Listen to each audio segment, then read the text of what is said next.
Las Corla.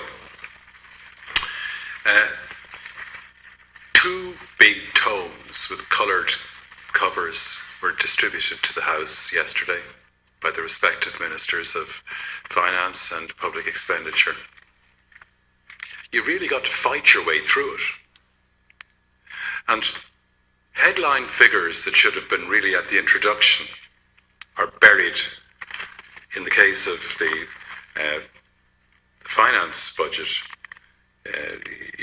deep down there. The headline figures about what the amount of GDP is going to be, the amount of GNP. And they're the starting figures because that shows you the scale of what's ahead economically in this country. Talking about percentages of this up and down and all the rest, it's like talking about the children, they're going to grow by 3%. But what was the starting figure?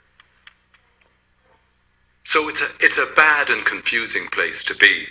I call this budget the illusion budgeting, based on delusion economics. Because the setting in the introduction to the budget was one whereby the cock believed the sun rose because he crowed.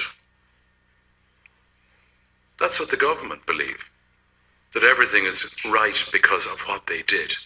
Do you know what? They did very little.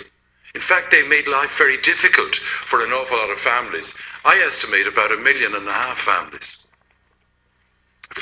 Citizens. Really tough. Their lives ripped apart. And no ointment or bandages of any sort.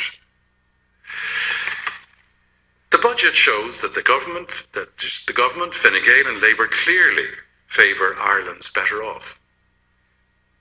The people weren't fooled in the two recent by-elections, and for that matter, in the European elections or in the local elections in May. And that's why they voted for authentic, straight-talking independents who will fight for hard-pressed citizens, the vulnerable and the less well-off. There's been no fight from your government, Minister. Zero. The revenue that the government dedicates to meeting the expenditures every year is raised from taxation. And taxation can only come from two reservoirs: the income of individuals, people, and the income of corporations or companies. That's all. That's all. And when you introduce taxes like property taxes to broaden the tax base, that is bunkum. And water charges to broaden the tax base, bunkum. Those charges, those tax bills have to be met out of income. And you know what? You didn't even have the guts to address the MNCs, the multinational companies, who come in under the umbrella of FDI, foreign direct investment. And sure, they employ 160,000 people. But indigenous business, honourable farmers employ far more. And do you know, those businesses, the MNCs, had a profit surge since 2008. And when the government came in to power in March 2011, they didn't even have the courage to explain why it would be right and fitting and proper for those incomes to contribute a levy for 3 years for national recovery. And that would have produced 2 billion a year, which would have met an awful lot of the costs of providing a health service, a police service, nurses' pay, Garda pay, doctors who've gone abroad pay, immigrants who've gone off, education that needs more teachers. That's where there was no vision.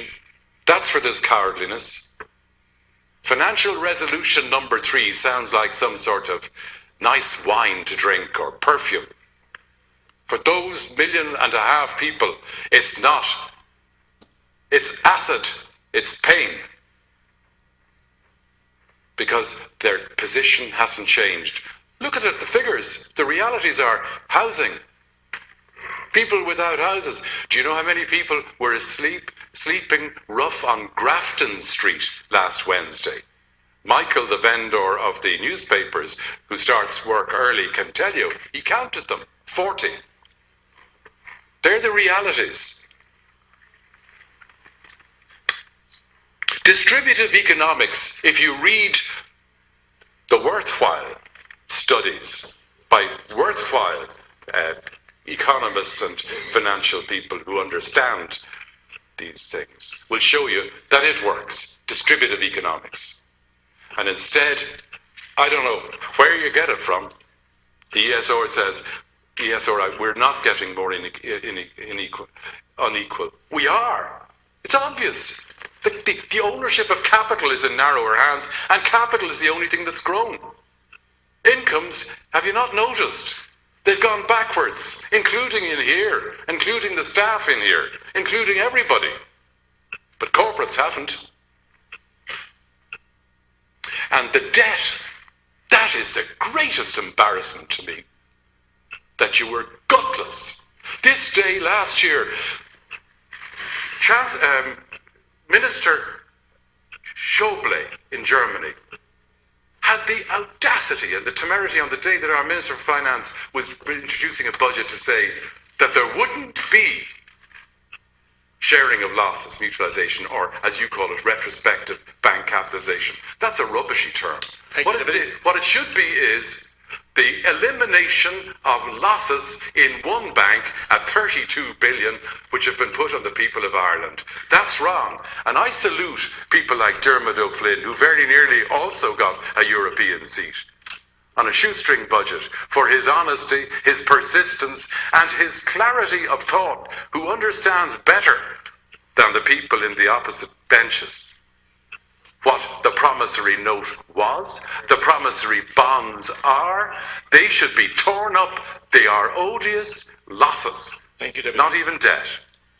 And I ask you again, this is the opportunity. You didn't even mention it in the budget. What a shame. What a shame. Thank you, Deputy. Thank you.